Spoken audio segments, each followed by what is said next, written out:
প্রিয় দর্শক, আসসালামু আলাইকুম ওয়া রাহমাতুল্লাহি ওয়া বারাকাতুহু। নাহমাদুহু ওয়া নুসাল্লি আলা রাসূলিহিল কারীম, আম্মা বা'দ। দূরের কাছের, দেশের ও প্রবাসের যারা যেখান থেকে যুক্ত হয়েছেন 21-এর পর্দায়, আপনাদেরকে আন্তরিক মোবারকবাদ জানাচ্ছি। আমি আব্দুল লতিফ সোহাগ গাজী। দর্শক, আপনারা যুক্ত হয়েছেন আমানত শাহ লুঙ্গি নিবেদিত আসিয়াম, পাওয়ার্ড বাই আমানত শাহ গ্রুপ, কো-স্পন্সর বাই মিয়া, এই সুন্দর আয়োজনে। দর্শক, আজকের আলোচ্য বিষয় হলো মুমিনের 1 নম্বর কাজ এবং শয়তানের 1 নম্বর কাজ কি। আর এই বিষয়ে আলোচনা করার জন্য আমরা স্টুডিওতে আমন্ত্রণ জানিয়েছি বাংলাদেশের দুজন খ্যাতিমান আলেমকে। আসুন আমরা তাদের সাথে প্রথমে পরিচয় হয়ে আসি। প্রথমে পরিচয় করিয়ে দিতে চাই হাফেজ মাওলানা কাজী মারুফ বিল্লাহ। আসসালামু আলাইকুম ওয়া রাহমাতুল্লাহ। ওয়ালাইকুম আসসালাম ওয়া রাহমাতুল্লাহি ওয়া বারাকাতুহু। কেমন আছেন আপনি? আলহামদুলিল্লাহ, আপনি ভালো আছেন? আলহামদুলিল্লাহ, আল্লাহ সুবহানাহু ওয়া তাআলা আমাদের ভালো রেখেছেন। এরপরে আমরা পরিচয় করিয়ে দিব আমাদের সকলের প্রিয়, যিনি এশিয়ার সবচেয়ে বড় পিত্তথলির পাথর অপারেশনের একজন সার্জন। তার একটি বড় পরিচয় হলো তিনি মহাগ্রন্থ আল কোরআনের গবেষক।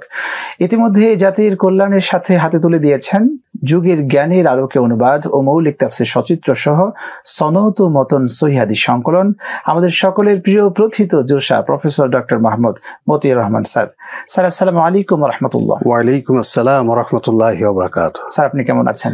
আলহামদুলিল্লাহ, দুই ইচ্ছার মিলনে ভালো আছি। আল্লাহর অতাৎক্ষণিক ইচ্ছা ও আল্লাহর করা প্রোগ্রাম এবং আমার তাৎক্ষণিক ইচ্ছা ও কর্ম প্রচেষ্টার মাধ্যমে ভালো আছি। আপনি কেমন আছেন? আলহামদুলিল্লাহ, আল্লাহ রাব্বুল আলামিন আমাদের ভালো রেখেছেন। আপনি দুইটা প্রোগ্রামের কথা বলেছেন, নিঃসন্দেহে এই প্রোগ্রামের কথা কোরআনে রয়েছে। অবশ্যই, আপনি যদি একটু বলতেন। আল্লাহ যেমন বলছে তাকদীর, কদর, এই কদরের একটা অর্থ হচ্ছে প্রোগ্রাম, পরিচালনার পদ্ধতি বা বিধিবিধান, এগুলো। তো এইটাই, এই যে সবকিছুর কদর, আল্লাহ রাসূলুল্লাহ সাল্লাল্লাহু আলাইহি ওয়াসাল্লাম তার হাদিসে বলছেন সবকিছুর এই পরিচালনার পদ্ধতি কদর মহাবিশ্ব সৃষ্টির 50,000 বছর আগে আল্লাহ তৈরি করে রেখেছেন। আমরা সুস্থ থাকবো কেমনি, তার প্রোগ্রামটা আল্লাহ রাব্বুল আলামিন করে রেখেছেন। করে কিছু কোরআন হাদিসের মাধ্যমে জানিয়ে দেওয়া হয়েছে, কিছু বিজ্ঞান আবিষ্কার করেছে। আমরা যদি ওই আল্লাহ তৈরি প্রোগ্রাম অনুযায়ী চলতে পারি তাহলে আমরা ভালো থাকবো, আর তা যদি চলতে না পারি আমরা ভালো থাকবো না। আল্লাহ জান্নাতে কিভাবে যেতে হবে তার প্রোগ্রাম করে রেখেছে। আমরা যদি ওই প্রোগ্রামটা জেনে ওই অনুযায়ী চলতে পারি জান্নাতে যেতে পারবো। আবার জাহান্নামে যেতে হলে কি কি কাজ করলে জাহান্নামে আল্লাহ করে সে প্রোগ্রাম করে কোরআন সুন্নাহর মাধ্যমে জানিয়ে দিয়েছে। ওইভাবে যদি কেউ যাবে সে জাহান্নামে যাবে। এই সমস্ত প্রোগ্রামগুলোই হচ্ছে অতাৎক্ষণিক, আল্লাহর অতাৎক্ষণিক, যেটা আগে আল্লাহ করে রেখেছেন এবং সেই অনুযায়ী হচ্ছে, তাৎক্ষণিক ইনস্ট্যান্ট। আল্লাহ রাব্বুল আলামিন যে আমাদেরকে স্মৃতিশক্তি দিয়েছেন, সেটার আলোকে যে আমরা কাজ করছি, কাজ শুরু করার সময় যে আমরা ইচ্ছা কর্ম প্রচেষ্টা করি, সেটা হচ্ছে তাৎক্ষণিক। আর যদি এটা না থাকতো তাহলে তো জান্নাত জাহান্নাম এই যে বিষয়গুলো, এগুলো তো থাকতো না। যদি সব আগের থেকে ভাগ্য নির্ধারিত তাহলে তো জান্নাত জাহান্নামে যাওয়ার এটা কোনো, সবাই জান্নাতে যেত, সবাই রাজা বাদশাহ হতো। হ্যাঁ, জাযাকাল্লাহ, খুব চমৎকার আমরা শুনলাম। যাক, আমাদের আজকে আলোচ্য বিষয় হলো মুমিনের 1 নম্বর কাজ এবং শয়তানের 1 নম্বর কাজ। প্রথমেই আপনার থেকেই শুরু করতে চাই যে আসলে মুমিনদের কাজ কি ধরনের হওয়া উচিত? ধন্যবাদ মাওলানা আব্দুল লতিফ সোহাগ গাজী। বিষয়টা এত গুরুত্বপূর্ণ যে একজন মুমিন যদি এই বিষয় না জানে তাহলে অনেক অন্ধকারে পড়ে থাকবে। এই জন্য একজন মুমিনের কাছে সবচেয়ে গুরুত্বপূর্ণ এই বিষয়টি জানা। মুমিনের আমাদের সহজ কথা আমরা বলি যে মুমিনের 1 নম্বর কাজ হচ্ছে কোরআনকে আঁকড়িয়ে ধরা, কোরআনের বিধান মানা। আর শয়তানের কাজ হচ্ছে কোরআন থেকে মানুষকে দূরে সরিয়ে রাখা। মাঝখানে একটা যুদ্ধের মতো হবে। শয়তান যুদ্ধ করবে মুমিনের সঙ্গে কোরআন থেকে দূরে সরাবার জন্য, আর মুমিন যুদ্ধ করবে শয়তানের বিরুদ্ধে। শয়তানের কর্মকাণ্ড করা যাবে না, কোরআনকে আঁকড়িয়ে রেখে কোরআনের বিধানাবলী দিয়ে জীবন গঠন করবে। এটা হচ্ছে মুমিনের 1 নম্বর কাজ, এবং এইটাকে 1 নম্বর হিসেবে গণ্য করা প্রত্যেকটি মুমিনের দায়িত্ব এবং কর্তব্য। খুব চমৎকার ভাবে, খুব সংক্ষেপে একটি উত্তর আপনার থেকে জানলাম। ঠিক স্যার, আপনার থেকে জানতে চাচ্ছি যে মুমিনের 1 নম্বর কাজ, শয়তানের 1 নম্বর কাজ। অবশ্যই কোরআন সুন্নাতে এই বিষয়গুলো স্পষ্টভাবে থাকবে। কোরআন থেকে তথ্য আপনার থেকে জানতে চাই। ধন্যবাদ আপনাকে হাফেজ মাওলানা আব্দুল লতিফ সোহাগ গাজী। যে প্রশ্নটি করা হয়েছে, আমার সহালোচক যে কথা বলেছেন, এটা অত্যন্ত গুরুত্বপূর্ণ একটি প্রশ্ন এবং যার উত্তর আসলে সকল মুমিনকে, সকল মানুষকে জানা দরকার। যে একজন মুমিন তার 1 নম্বর কাজ, মানে সবচেয়ে গুরুত্বপূর্ণ কাজ কি, সবচেয়ে মর্যাদার কাজ কি, সব থেকে সম্মানের কাজ কোনটি, এবং শয়তান যে আমাদের চিরশত্রু, মানব সভ্যতার শত্রু শয়তান, তার সবচেয়ে গুরুত্বপূর্ণ কাজটি কি। আমরা যদি আমাদের সব থেকে গুরুত্বপূর্ণ কাজটা না পালন করতে পারি, বরং শয়তানের 1 নম্বর কাজ যেটা সেইটা করি, তাহলে তো আমাদের দুনিয়ার জীবনও ব্যর্থ হবে, পরকালীন জীবনও ব্যর্থ হবে। কাজে আমাদের এটি জানা খুবই দরকার, সকল মুমিনের এটা জানা দরকার।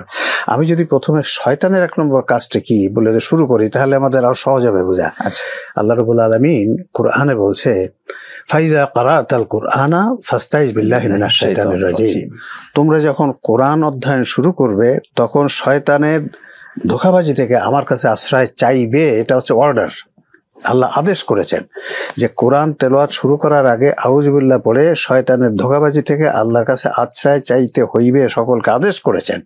দেখুন, আল্লাহ অন্য কোনো কাজ শুরু করার আগে আউযুবিল্লাহ পড়ার উপদেশও দেননি। সালাদ শুরু করার আগে আউযুবিল্লাহ পড়তে হয় না, সিয়াম শুরু করার আগে আউযুবিল্লাহ পড়তে হয় না, খাওয়ার আগে আউযুবিল্লাহ পড়তে হয় না, বিসমিল্লাহ পড়লে হয়। কিন্তু কোরআন শুরু করার আগে আউযুবিল্লাহ পড়ার উপদেশ দিয়েছেন, মানে অর্ডার দিয়েছেন, ফরজ। যেটা কেউ যদি না পড়ে, জানার পরে যদি কেউ না পড়ে, তার ফরজ কবিরা গুনাহ হবে, কবিরা গুনাহ হবে, ওয়াজিব তরকের গুনাহ হবে। তো কাজেই কেন আল্লাহ এটা করলেন? আল্লাহ এর মাধ্যমে জানিয়ে দিয়েছেন যে শয়তানের সালাত থেকে দূরে সরানো শয়তানের কাজ, সিয়াম থেকে দূরে সরানো শয়তানের কাজ, হজ থেকে দূরে সরানো শয়তানের কাজ। কিন্তু তার থেকে অনেক গুরুত্বপূর্ণ কাজ হচ্ছে কোরআনের জ্ঞান থেকে দূরে রাখা। কারণ যে কোরআনের জ্ঞান জানবে না, সে তো জানবেই না তার জীবনটা কেমনি পরিচালিত করবে, কোনটা সঠিক পথ কোনটা ভুল পথ সে বুঝতেই পারবে না। কাজেই শয়তানের সব থেকে বড় কাজ হচ্ছে কোরআনের জ্ঞান থেকে দূরে সরানো। রাসূলুল্লাহ সাল্লাল্লাহু আলাইহি ওয়াসাল্লাম বলছেন, একজন জ্ঞানী ব্যক্তি শয়তানের নিকট হাজারো আবেদ অপেক্ষা ক্ষতিকর। শয়তান একজন জ্ঞানী, মানে কোরআনের জ্ঞানীকে দেখলে যত ভয় পায়, হাজারো যার কোরআনের জ্ঞান নেই ওকে দেখলে ভয় পায় না, ওকে তো আমি ধোঁকা দিয়ে নিয়ে যেতে পারবো। কিন্তু যে কোরআন জানে তাকে তো ধোঁকা নিতে পারবো না।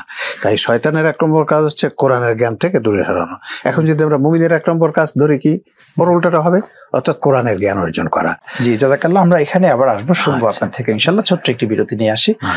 প্রিয় দর্শক, আপনারা শুনছেন আমানত শাহ লুঙ্গি নিবেদিত আসিয়াম। ছোট্ট একটি বিরতির পর ফিরে আসবো ইনশাআল্লাহ, আমাদের সাথেই থাকবেন।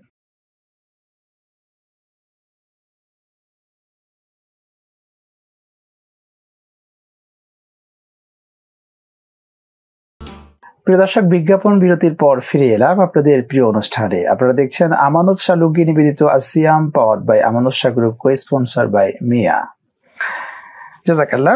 আমরা যেখানে ছিলাম স্যার, আপনি বলছিলেন যে মুমিনের 1 নম্বর কাজ সংক্রান্ত আলোচনা হচ্ছিল। জি, আমরা সাধারণ উদাহরণ দিয়ে বলছিলাম যে একজন মুমিনের 1 নম্বর কাজ হবে কোরআনের জ্ঞান অর্জন করা। কারণ সকল প্রফেশনে আমরা দেখি যে একজন আলেম হচ্ছে, তাকে প্রথমে মাদ্রাসায় পড়ে ইসলামের জ্ঞান অর্জন করতে হয়, তারপরে সে আলেম হয়। ঠিক তেমনই তাহলে আমরা বুঝতে পারলাম যে সাধারণভাবে বোঝা যায় যে একজন মুমিন যে তার জীবন পরিচালনা করে দুনিয়া আখিরাতে সফল হতে চায়, তার 1 নম্বর কাজ হওয়া উচিত ইসলামের সবচেয়ে নির্ভুল উৎস, একমাত্র নির্ভুল উৎস আল কোরআনের জ্ঞান অর্জন করা। আল কোরআনের জ্ঞান। আমরা যদি আল কোরআন দেখি, রব্বুল আলামিন প্রথম শব্দটাই দিয়েছে নাজিল যখন হয়েছে ইকরা, অর্থাৎ এই কোরআনের এটা অর্ডার, কিন্তু অর্ডার দিয়েছে যে এই কোরআনের তোমরা জ্ঞান অর্জন করো, কারণ এটাই তোমাদের সব থেকে গুরুত্বপূর্ণ কাজ। রাসূলুল্লাহ সাল্লাল্লাহু আলাইহি ওয়াসাল্লাম যখন মানুষ গঠন করতেন তখন 4টি কাজ করতেন। একটা হচ্ছে উতলু আলাইহিম আয়াতিহি, তারপরে ওয়ায়ুযাক্কিহিম, তারপরে ওয়ায়ুআল্লিমুল কিতাব ওয়াল হিকমা। প্রথমে সাহাবাইদের কোরআন তেলাওয়াত করে শোনাতেন, তারপরে পরিশুদ্ধ করতেন কোরআন সুন্নাহ অনুযায়ী, তারপরে কোরআনের ব্যাখ্যা বোঝাতেন, তারপরে হিকমা শিক্ষা দিতেন। 4টি সূরাতে এই বড় আয়াতটি আছে এবং প্রত্যেক জায়গায় দেখা যায় উতলু আলাইহিম আয়াতিহি এটা প্রথমেই আছে। অর্থাৎ কোরআনের সাধারণ জ্ঞান অর্জন করা সব মানুষের জন্য 1 নম্বর। এই জন্য রাসূল সবসময় ওইটাতে 1 নম্বর রেখেছেন। বাকি 3টে সিরিয়ালটা চেঞ্জ করেছে, কোনো সময় 3 নম্বরটা 2 নম্বরে এসে 2 নম্বরটা 3 নম্বরে নিয়েছেন, কিন্তু উতলু আলাইহিম আয়াতি 1 নম্বরে রেখেছেন। তাতে এখান থেকে বোঝা যায় যে একজন মুমিনের 1 নম্বর কাজ হবে কোরআনের সাধারণ জ্ঞান অর্জন করা। এরপরে আমরা যদি হাদিস শরীফে যাই, রাসূলুল্লাহ সাল্লাল্লাহু আলাইহি ওয়াসাল্লাম বলছেন, খায়রুকুম মান তাআল্লামাল কুরআন ওয়া আল্লামা। তোমাদের মধ্যে সেই সব থেকে মর্যাদাশীল ব্যক্তি, সব থেকে উন্নত ব্যক্তি যে নিজে কোরআন জানে, অপরকে কোরআন শেখায়। তাহলে এখানেও দেখা যাচ্ছে সব থেকে মর্যাদাশীল ব্যক্তি সে কোরআন জানে, অপরকে শেখায়। আমি আসবো আপনার কাছে ইনশাল্লাহ। প্রিয় শাইখ, এই যে কোরআন জানার একটি বিষয়, আজকের সমাজে আমরা দেখছি যে ফিজিক্স, কেমিস্ট্রি, বায়োলজি, ম্যাথ সকল ধরনের গ্রন্থগুলো আমাদেরকে বুঝে পড়তে হয়, কিন্তু বাংলাদেশের প্রেক্ষাপটে এটা সারা মুসলিম উম্মাতে কোরআন বুঝে পড়ানোর যে একটি প্ল্যাটফর্ম, এটা আমরা দেখছি না আমাদের সমাজে।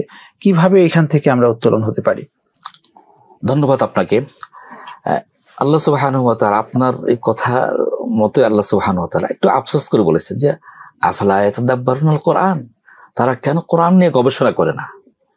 স্যার যেমনটি বলছিলেন ইয়াতলু আলাইহিম আয়াতি, তেলাওয়াতের কথা আল্লাহ প্রথম বললেন যে তেলাওয়াতটাকে বিশুদ্ধ করতে হবে, এরপরে বিশুদ্ধ হওয়ার পরে অন্যান্য যে বিধানাবলী আছে জানতে হবে, পরিচ্ছন্ন হওয়া, নিজকে পবিত্র করা এবং বিজ্ঞান জানা ইত্যাদি যে বিষয়গুলো আছে তেলাওয়াত বিশুদ্ধ করে এরপর আগাতে হয়। আমরা কিন্তু তেলাওয়াতের ক্ষেত্রে কিছুটা আমরা অবহেলার করে থাকি। যেমন স্যার একটা হাদিস বলেছেন, খায়রুকুম মান তাআল্লামাল কোরআন। বিষয়টা এত গুরুত্বপূর্ণ যে কোরআন শিখায়, খায়রুকুম মান তাআল্লামাল কোরআন ওয়া আল্লামা, যে কোরআন পড়ায় এবং যে কোরআন শিখায়, এই যে শ্রেষ্ঠ ব্যক্তি।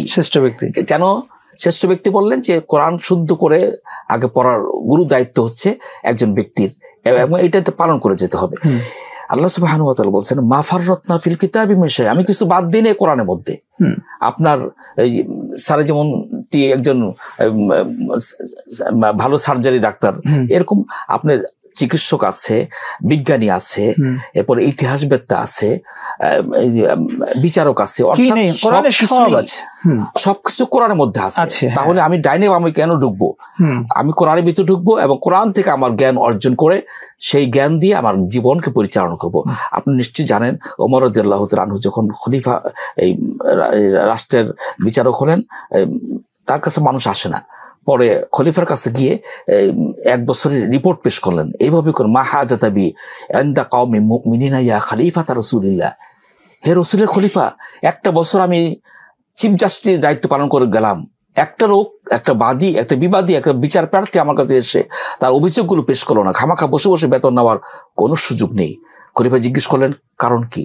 তিনি বললেন, একটা কারণ আছে। কারণটা হচ্ছে, যেই জাতির কাছে, যে লোক সমাজের কাছে, যে ব্যক্তির কাছে কোরআন আছে, সে জানে, কোরআনের বিধানাবলী জানে, তার স্ত্রীর হক কি হবে কোরআনে আছে, তার সন্তানের হক কি কোরআনে আছে, তার সম্পত্তি কিভাবে সে ব্যয় করবে, আয় করবে, সব কোরআনে আছে, প্রতিবেশী হক, অমুসলিমের হক, এক কথায় মানুষের অধিকারগুলো সব কোরআনে আছে। কিভাবে ব্যবসা বাণিজ্য করবে, কিভাবে চাকরি বাকরি করবে, কিভাবে জীবন গঠন করবে, এক কথায় সব কিছু যখন কোরআনে আছে, আবার আমার কাছে কিভাবে সে বিচার চাইতে আসবে? কারণ কোরআন তার সামনে আছে।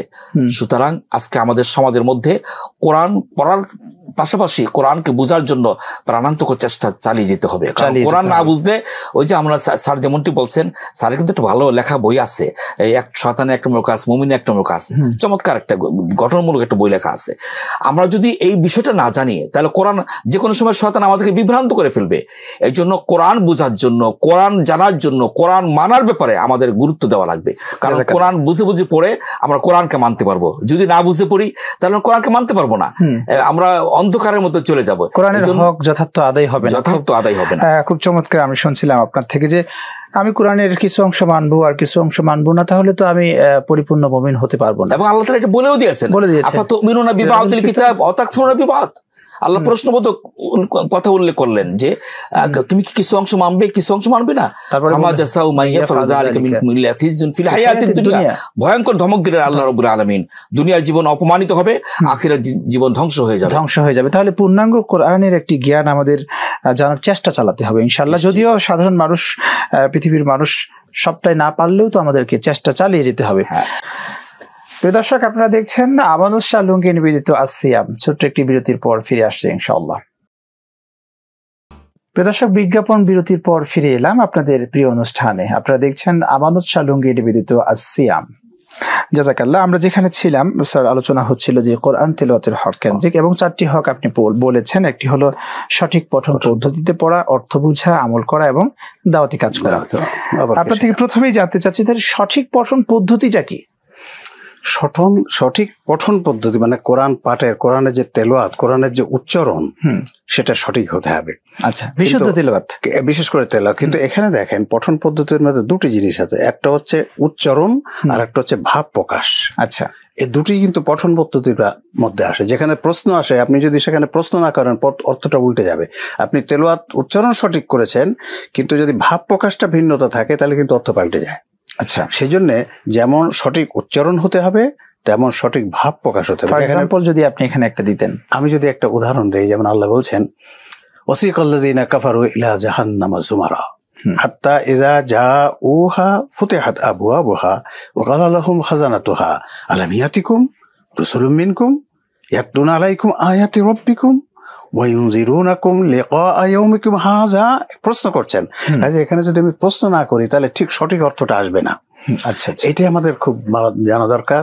আমরা যদি ভাব প্রকাশ সঠিক না হয়, উচ্চারণ সঠিক হলেও অর্থ পাল্টে যায়। কিন্তু দুঃখের বিষয় আজ আমরা যে কোরআনে যে ভাব প্রকাশ আছে, যেখানে প্রশ্ন, যেখানে ধমক, যেখানে অর্ডার, যেখানে প্রার্থনা, আমরা সেভাবে পড়ি না। রাসূলুল্লাহ সাল্লাল্লাহু আলাইহি ওয়াসাল্লাম বলছেন, কার তেলাওয়াত সব থেকে ভালো? যার তেলাওয়াত শুনলে বুঝতে পারবা যে ও সে ভয়ে প্রকম্পিত হচ্ছে।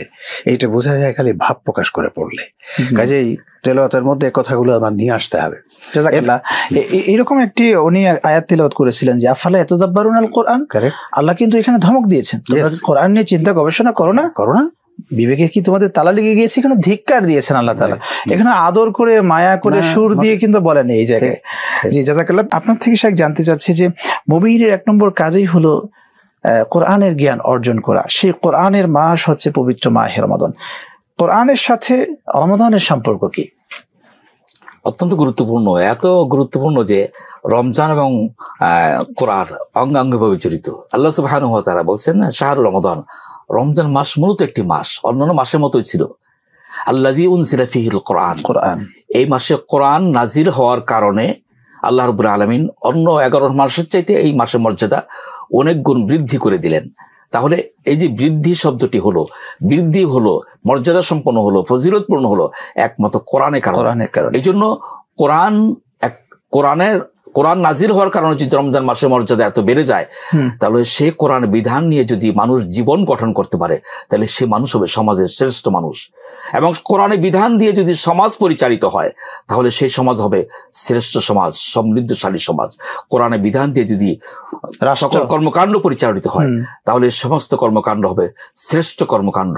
কোরআনের বিধান দিয়ে যদি রাষ্ট্রীয় কর্মকাণ্ড পরিচালনা করা হয়, তাহলে রাষ্ট্রীয় কর্মকাণ্ড হবে সুখী, সমৃদ্ধশালী এক কোরআন কেন্দ্রিক রাষ্ট্র ব্যবস্থা।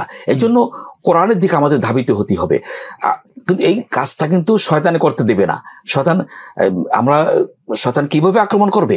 আল্লাহ সুবহানাহু ওয়া তাআলা এটা বলে দিয়েছেন, সুম্মা লাআতিয়ান্নাহুম মিন বাইনি আইদিহিম ওয়া মিন খালফিহিম ওয়া আন আইমানিহিম ওয়া আন শামাইলিহিম।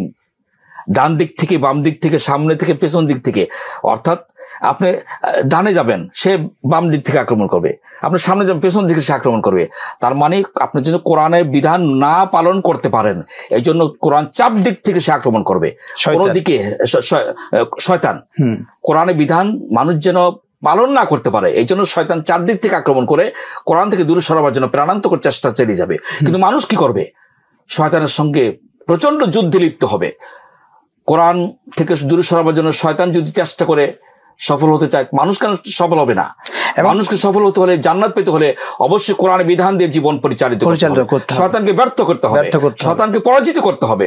শয়তানকে ব্যর্থ এবং পরাজিত করেই কোরআন কেন্দ্রিক জীবন গঠন করতে পারলে সেই জীবন হবে শ্রেষ্ঠ জীবন, সেই জীবন হবে জান্নাতি জীবন, এবং সেই জীবন হবে আল্লাহ রাব্বুল আলামিনের কাছে গ্রহণযোগ্য জীবন।